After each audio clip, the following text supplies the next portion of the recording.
மரகதம், இப்படி பித்து பிடிச்ச மாதிரி பேசாம இருக்கிறத பார்த்தா எனக்கு பயமா இருக்கு. ஏதாவது பேசு மரகதம். என்ன என்ன பேச சொல்றீங்க? இனி என்ன நான் என் புள்ளையா நினைச்சு வளர்த்தேன். அவன் இப்படி பண்ணுவான் நான் கொஞ்சம் கூட நினைக்கல.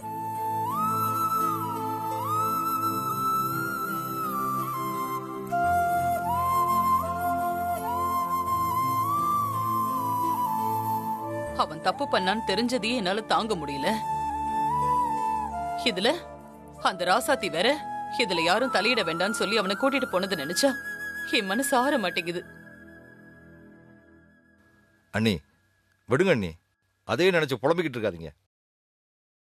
எனக்கும் அதிர்ச்சியா தான் இருக்கு. இனியனும் ராசாத்தியும் ஏன் அப்படி நடந்துக்கிட்டாங்கன்னு எனக்கும் ஒன்றும் புரியல. எனக்கு நல்லா புரிஞ்சிருச்சு தம்பி. அந்த ராசாத்தி அவளோட அதிகாரத்தை காட்டுறா. நமக்கு நம்ம புள்ள கூட ஒட்டும் இல்ல உறவும் இல்லன்னு நிரூபிக்க பாக்குறா. அவன் அவ பேச்சு கேட்டுக்கிட்டு நாய்க்குட்டி மாதிரி அவ பின்னாடியே போறான்.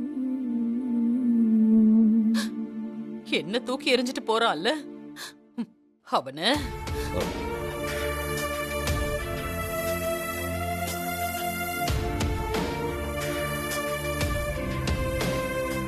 ஏ கண்மணி, போய் ஒரு குடம் தண்ணி எடுத்துட்டு வா. இப்ப எதுக்கு அத்தை தண்ணி? காரணம் சொன்னாதான் எடுத்துட்டு வருவியா? போய் எடுத்துட்டு வா.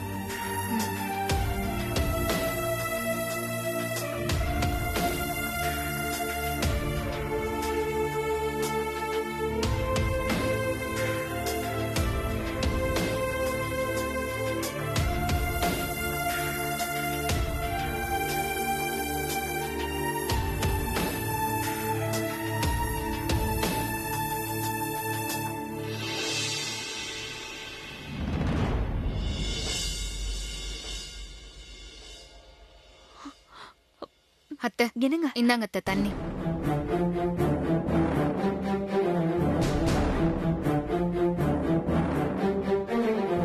இனிய மேல இனிமே எனக்கு உறவு இல்லைன்னு சொல்லாம சொல்லிட்டா அந்த ராசாத்தி. இனிமே அவனைய புள்ளன்னு சொல்லிக்கிறதுல அர்த்தமே இல்ல. அவன் எனக்கு புள்ளையும் இல்ல, நான் அவனுக்கு அம்மாவும் இல்ல. இன்னையோட அவனோட இருந்த பந்தத்தை நான் தலை முழுகிறேன்.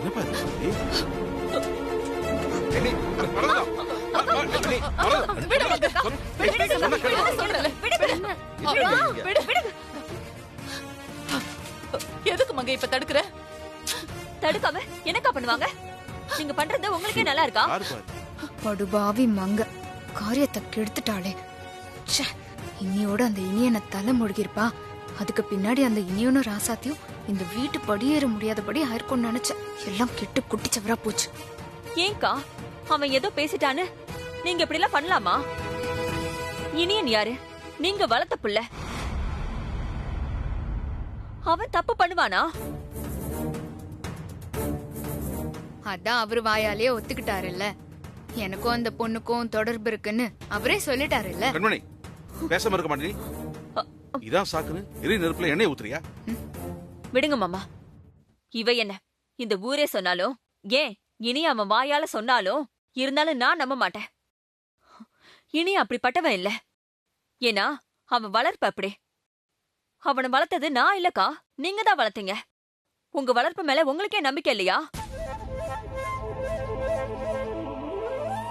அண்ணி, இனியனும் ராசாத்தியும் ஏன் அப்படி சொல்றாங்கன்னு எனக்கு தெரியல. ஆனா அவங்க சொல்றதுல ஏதோ விஷயம் இருக்கு. யாரையோ காப்பாத்த இனிய தமிழ பழிய போட்டுட்டு இருப்பான்னு நினைக்கிறேன்.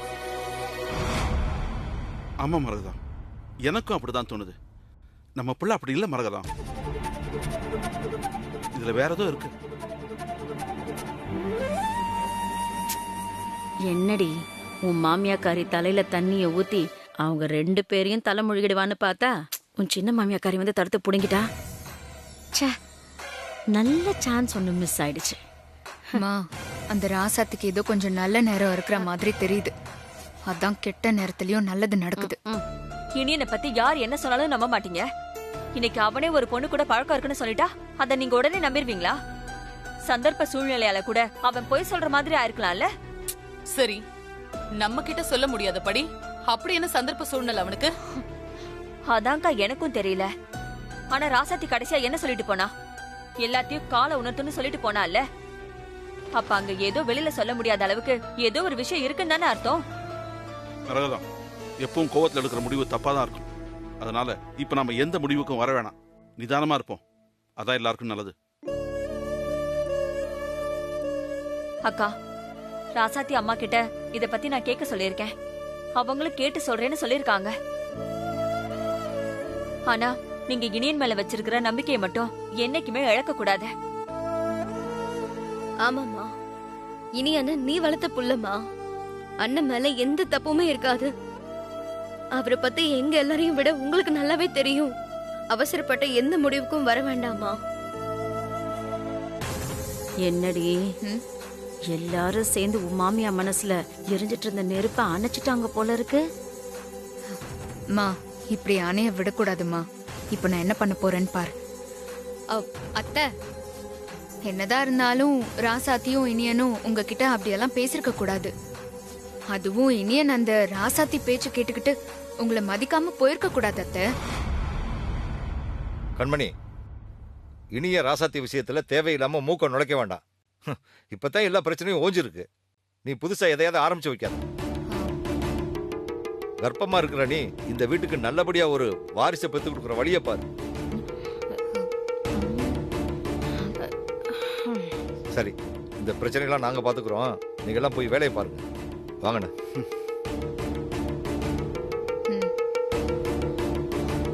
வா.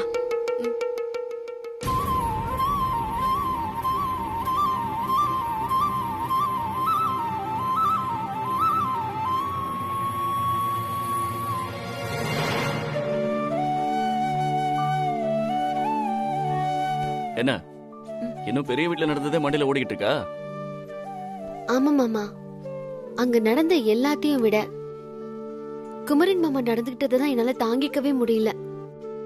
அம்மன் வஸ்திரத்தை கொஞ்சம் கூட மனசு உறுத்தாம எப்படி தாண்டினார்னு தெரியலையே. என்னாலே என்ன நம்ப முடியல ராசாத்தி.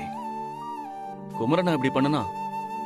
அவருக்காக நீங்க கெட்ட பேரு சுமக்குறீங்களே, அதத்தான் என்னால தாங்கிக்க முடியல மாமா. நீங்களே உங்க வாயால வேற ஒரு பொண்ணோட தொடர்பு இருக்குன்னு சொன்னதுனால அங்க எல்லாரும் நம்பிருப்பாங்களோன்னு எனக்கு பயமா இருக்கு மாமா. அப்படிலாம் யாரும் அவ்வளவு சீக்கிரம் நான் சொன்ன பொய்ய நம்ப மாட்டாங்க. அப்படியே நம்பினாலும் எப்படியும் என்னைக்காவது ஒரு நாள் எல்லா உண்மையும் வெளியில வரதானே போகுது. அப்ப என்ன புரிஞ்சுப்பாங்க எல்லாரும். குமரன் மாமா இதுக்கே பொய்யா துண்ட தாண்டினவரு நாளைக்கு ரோஜாவை தான் குழந்தைன்னு எப்படி ஒத்துக்க போறாரு? நான் வேற ஸ்னேகா கிட்ட ரோஜாவை பெரிய வீட்டு வாரிசாக்குறேன்னு ப்ராமிஸ் எல்லாம் பண்ணிருக்கேன். இதெல்லாம் நடக்குமா மாமா? கண்டிப்பா நடக்கும். குமரன் தன் வாயாலேயே ரோஜாவை அவன் குழந்தைன்னு சொல்ற காலம் வரும். நாம தான் எப்படியாவது அவனை அந்த இடத்துக்கு கொண்டு வரணும். வர வச்சிடலாம், நீ எதுவும் கவலைப்படாத. நீங்க சொன்னா சரியாதான் இருக்கும் மாமா. பாத்துக்கலாம்.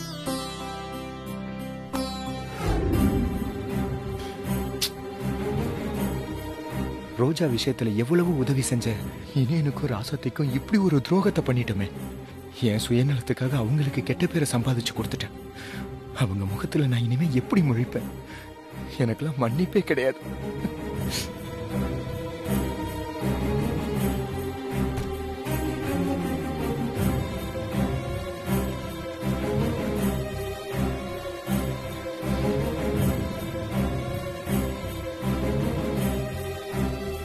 என்ன ஏதோ ரொம்ப யோசனையில இருக்கீங்க போல. என்ன விஷயம்? இன்னைக்கு நம்ம வீட்டுல என்னென்னமோ நடந்து போச்சுல, அத பத்தி தான். ஆமா, நான் கூட ஆரம்பத்துல உங்க தம்பி இனியனை விசாரிக்கதான் உங்க அம்மா கூப்பிடுறாங்கன்னு நினைச்சேன். ஆனா அவங்க திடீர்னு உங்களை விசாரிக்கவும் எனக்கு ஷாக் ஆயிடுச்சு. அப்புறம் நீங்க வஸ்திரத்தை போட்டு தாண்டினதும் தான் எனக்கு உயிரே வந்துச்சு. இனியன் இவ்ளோ கேவலமானவனா இருப்பான்னு நான் கொஞ்சம் கூட நினைக்கல. ராசாத்தே குண்டா சுமாராதான் இருப்பா பாக்கறதுக்கு. அதுக்காக அவளுக்கு துரோகம் செஞ்சுட்டு இன்னொருத்தியோட குடும்பம் நடத்துறதா? நான் செஞ்சதெல்லாம் இனியன் செஞ்சதா சொல்றான். இந்த உண்மையெல்லாம் இவளுக்கு தெரிஞ்சா என்னை வெட்டி கூறு போட்டுருவான். இனிய ஒரு பொண்ணு கூட இருந்ததை நான் என் கண்ணால பார்த்தேன். அப்பவே அவங்கள கையும் களவுமா புடிச்சு இங்க இழுத்துட்டு வந்திருந்தா எல்லா உண்மையும் வெளியே வந்திருக்கும். ஆனா நான் இதை இப்படியே விட்டுற மாட்டேன். நாளைக்கு அத்தைய அந்த பொண்ணு இருக்கிற இடத்துக்கு கூட்டிட்டு போய் அவளுக்கும் இனியனுக்கும் இருக்கிற உறவை வெளிச்சம் போட்டு காட்ட போறேன். அப்புறம் ஊரே இனியனையும் ராசாத்தையும் பார்த்து காரி துப்போம். அதை நான் நடத்தி காட்டுறேன் பாருங்க.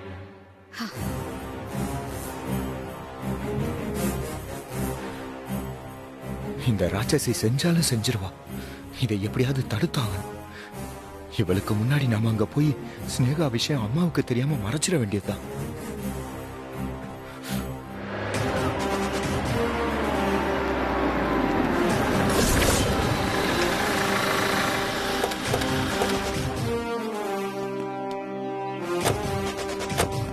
கீதா வாங்க. ஓகே சார், வாங்க.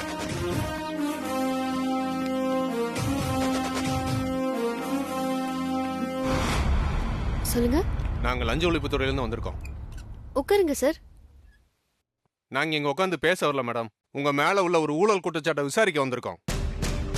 என் மேல ஊழல் குற்றச்சாட்டா? இருக்கவே இருக்காது சார். நான் இப்ப வரைக்கும் ₹1 கூட லஞ்சம் யார்கிட்டயும் வாங்கினதே இல்ல. இங்க பாருங்க மேடம், நீங்க லஞ்சம் வாங்கினதுக்கு எங்ககிட்ட தக்க எவிடன்ஸ் இருக்கு.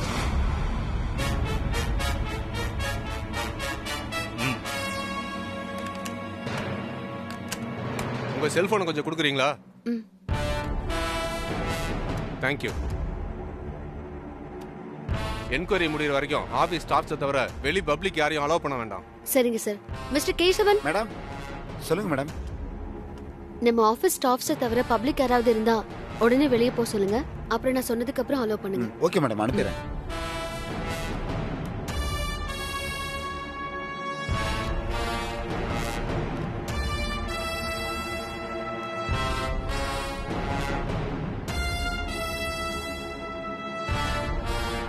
என்ன எவிடன்ஸ் வச்சிருக்கீங்க சார்? காட்டுங்க. அந்த பெரியவரை கூட்டிட்டு வாங்க.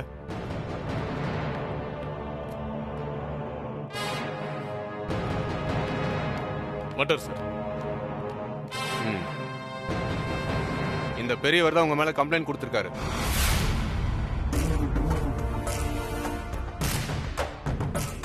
இவர் அன்னைக்கு ஸ்கூட்டர்ல இருந்து விழுந்தவராச்சே. நாம கூட போய் ஹெல்ப் பண்ணோமே. இவர் ஏன் நம்ம மேல கம்ப்ளைண்ட் பண்ணிருக்காரு? பெரியவரே, உங்க வாயால நீங்க கொடுத்த கம்ப்ளைண்ட சொல்லுங்க. நானும் என் மனைவியும் புதுசா போட்ட ரோடு வழியா வண்டியில போய்கிட்டு இருந்தோம். ரோடு குண்டும் குழியுமா இருந்ததுனால வண்டியில இருந்து கீழே விழுந்துட்டோம். இந்த அம்மா தான் வந்து தூக்கி விட்டாங்க. நானும் இந்த அம்மா சேர்மனா வந்தோம், எதுவும் மாறாம அப்படியே இருக்குன்னு புலம்பிக்கிட்டே போயிட்டேன். அப்புறம் என்ன நடந்தது அதையும் சொல்லுங்க. நேத்து ஆபீஸ்க்கு வந்திருந்தேன். அப்பா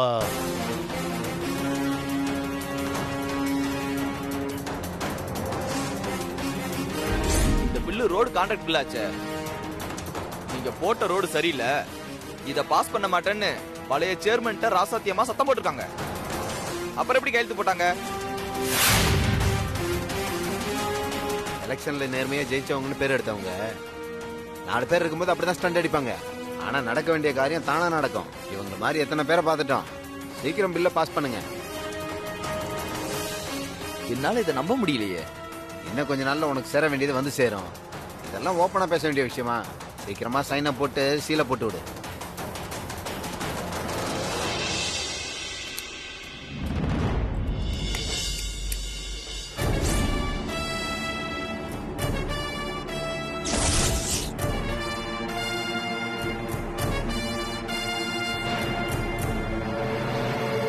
அதனாலதான் சொல்றேன், இவங்க லஞ்சம் வாங்கிட்டு தான் பில்லுல கையெழுத்து போட்டிருக்காங்கன்னு சொல்றேன். இல்ல, நான் பில்லுல சைன் பண்ணவே இல்ல. இவர் ஏதோ உங்ககிட்ட தப்பா கம்ப்ளைண்ட் பண்ணிட்டு இருக்காரு. சரி, இங்க கேஷியர் அவரை கூப்பிடுங்க. மிஸ்டர் மணி. மேடம், இத வர மேடம். சொல்லுங்க மேடம். இவர்தான் அக்கவுண்ட் டிபார்ட்மெண்ட்ல இருக்காரு. ரோடு கான்ட்ராக்ட் பில்ல சரி பார்த்து நீங்க தானே பணம் கொடுத்தீங்க? ஆமா சார், நான் தான் பணம் கொடுத்தேன். பில்லுல இருந்தது சேர்மன் சைன் தானே? ஆமா சார், பில் இருந்தது மேடம் சைன் தான்.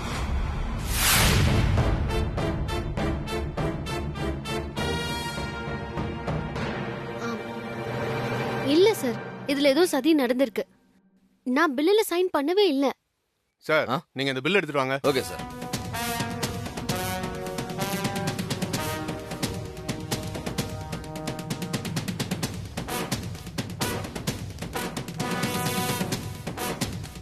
இதான் சார்.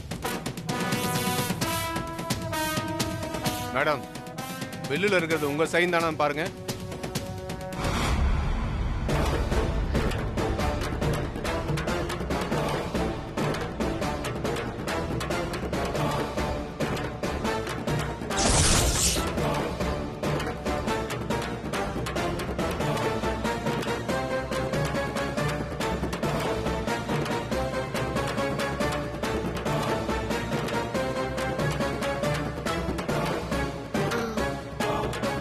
இதுல இருக்கிறது என் கையெழுத்து மாதிரியே இருக்கு. ஆனா இத நான் போடல. என்ன மேடம், மாட்டிக்கிட்ட உடனே தப்பிக்கிறதுக்கு இது உங்க சைன் இல்லைன்னு பொய் சொல்றீங்களா? இல்ல சார், நான் அப்படிப்பட்ட ஆள் கிடையாது. நிச்சயமா இந்த சைனை நான் போடல. எங்கேயோ தப்பு நடந்திருக்கு.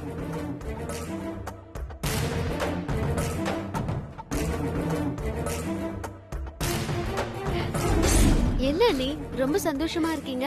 என்ன விஷயம்? எல்லாம் இந்த பணத்தால தான்.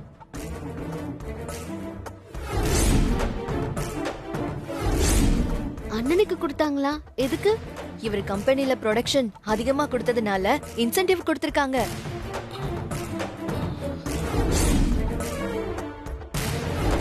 அண்ணா, என்ன ராசாத்தி?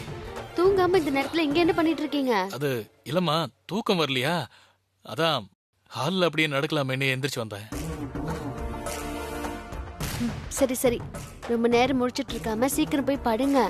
அப்பதானே காலையில ஃப்ரெஷ்ஷா வேலைக்கு போக முடியும். இப்பதானே கம்பெனில இன்சென்டிவ் எல்லாம் வாங்கி நல்ல பேர் எடுத்திருக்கீங்க. அதை காப்பாத்திக்க வேணாமா? ஆமாமா, போய் படுங்கண்ணே. சரிம்மா.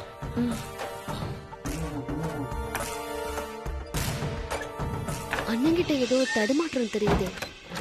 அவரு நார்மலாவே இல்லையே, என்னவா இருக்கும்? சார், எனக்கு ஒரு மணி நேரம் டைம் கொடுங்க சார். இதுல இருக்கிறது யாரோட கையெழுத்துன்னு கண்டுபிடிச்சு சொல்றேன். எதுக்கு? எவிடன்ஸ் அளிக்கிறதுக்காக 1 மணி நேரம் டைம் கேக்குறீங்களா? சார், நான் இதுவரைக்கும் என் வேலையில நேர்மையா தான் இருந்திருக்கேன். ஆனா என் மேல இப்படி ஒரு குற்றத்தை சுமத்தி இருக்காங்க.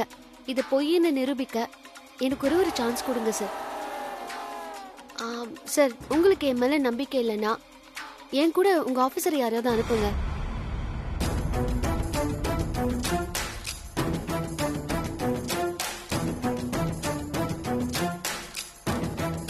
சார், மேடம் கூட நம்ம ஸ்டாஃப் ஒருத்தர் அனுப்பிக்கலாம். நீங்க போங்க. Thank you sir. ஓகே மேடம், நீங்க சொல்ற மாதிரியே எங்க டிபார்ட்மெண்ட் ஆபீசர் உங்க கூட வருவாரு. போயிட்டு வாங்க. சரிங்க சார், நான் 1 ஹவர்ல வந்துடுறேன்.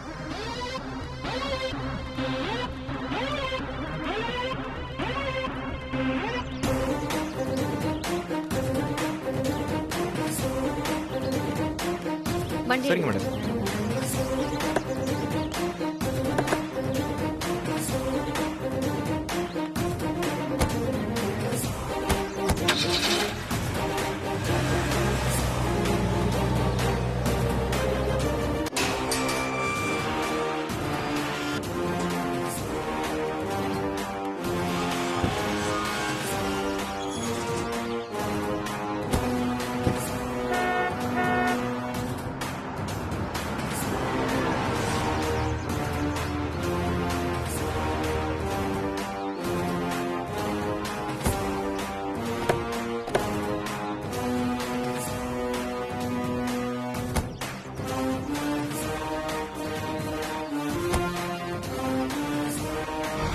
வணக்கம் சார். வணக்கம் மேடம், வாங்க.